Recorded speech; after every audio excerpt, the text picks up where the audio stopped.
अस्सलामुअलैकुम guys, welcome back to my channel. उम्मीद करता हूँ कि आप सब खैरियत से होंगे।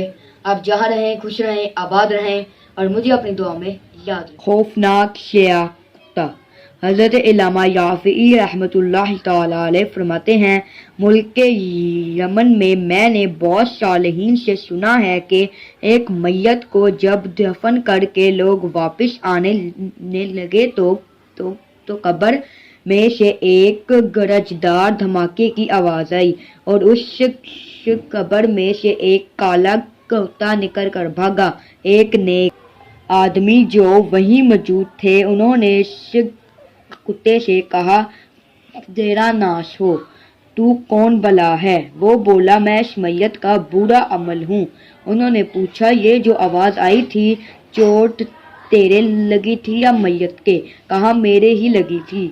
वजह इसकी ये हुई कि इसके पास सूरह यासीन वगैरह जिनका ये शख्स विर्द किया करता था आ गए और मुझे उसके पास तक ना जाने दिया और मार कर निकाल दिया। पुर असरार चोर हज़रत अबू हुरैरा रज़ियल्लाहु तआला अन्हु से मरवी है, कहते हैं हुजूर ताजदार मदीना सल्लल्लाहु अलैहि वसल्लम ने ज़कात रमज़ान यानी सदका फितर की हिफाजत मेरे सपुर्द फरमाई। एक आने वाला आया और गल्ला भरने लगा। मैंने उससे पकड़ लिया और कहा, तुझे हुजूर सल्लल्लाहु अलैहि वसल्लम की खिदमत में पेश करूंगा। कहने लगा, मैं मोहताज और एयालदार हूँ, हाजतमंद हूँ। मैंने इसे छोड़ दिया। जब सुबह हुई तो हुजूर सल्लल्लाहु अलैहि वसल्लम ने फरमाया, तुम्हारा रात का कैदी का क्या हुआ?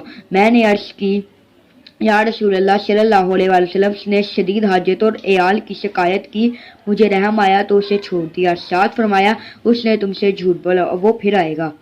मैंने समझ लिया कि वो जरूर आएगा, क्योंकि हुजूर सल्लल्लाहु अलैहि वसल्लम ने फरमाया है। उसके इंतजार में था कि वो आया और गला भरने लगा। मैंने उसे पकड़ लिया और कहा, तुझे रसूलुल्लाह सल्लल्लाहु अलैहि वसल्लम के सामने पेश करूंगा। उसने कहा, मुझे छोड़ दो, मैं मोहताज हूँ और एयालदार हूँ, अब नहीं आऊंगा। मुझे फिर रहम आ गया और उसे छोड़ दिया। सुबह हुई तो हुजूर सल्लल्लाहु अलैहि वसल्लम ने फरमाया, ए अबू हुरैरा, तुम्हारे कैदी का क्या हुआ? यानी अर्ज की, उसने हाजत शदीदो एयालदारी की शिकायत की, मुझे फिर रहम आ गया और छोड़ दिया। हुजूर सल्लल्लाहु अलैहि वसल्लम ने फरमाया, उसने तुमसे झूठ बोला और फिर आएगा। मैं उसके इंतजार में था, वो आया और फिर गला भरने लगा। मैंने उसे पकड़ लिया और कहा, तुझे सरकार सल्लल्लाहु अलैहि वसल्लम के सामने पेश करूंगा। 3 मरतबा हो चुका, तू हर बार कहता है नहीं आऊंगा, फिर आ जाता है। उसने कहा, मुझे छोड़ दो, मैं तुमको ऐसे कलिमात सिखाऊंगा, अल्लाह तुम्हें उससे नफा देगा। जब तुम बिछोने पर जाओ तो आयतल कुर्सी, अल्लाहु ला इलाहा इल्ला हुवल हय्युल कय्यूम आखिर आयत तक पढ़ लो।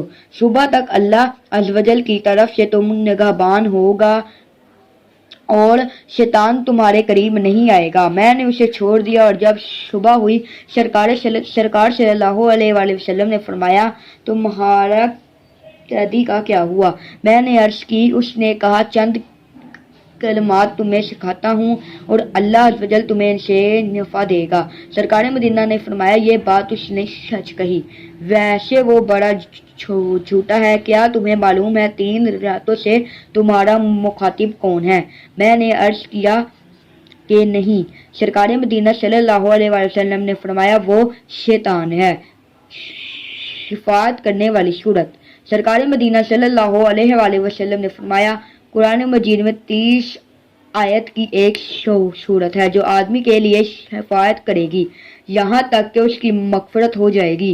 वो तबारकल्लज़ी बियदिहिल मुल्क है। तो उम्मीद करता हूँ कि आपको मेरी वीडियो पसंद आई होगी। अगर आपको मेरी वीडियो पसंद आई हो तो मेरे चैनल को लाइक करें, शेयर करें, सब्सक्राइब करें और बेल आइकन को दबाना ना भूलें। अल्लाह।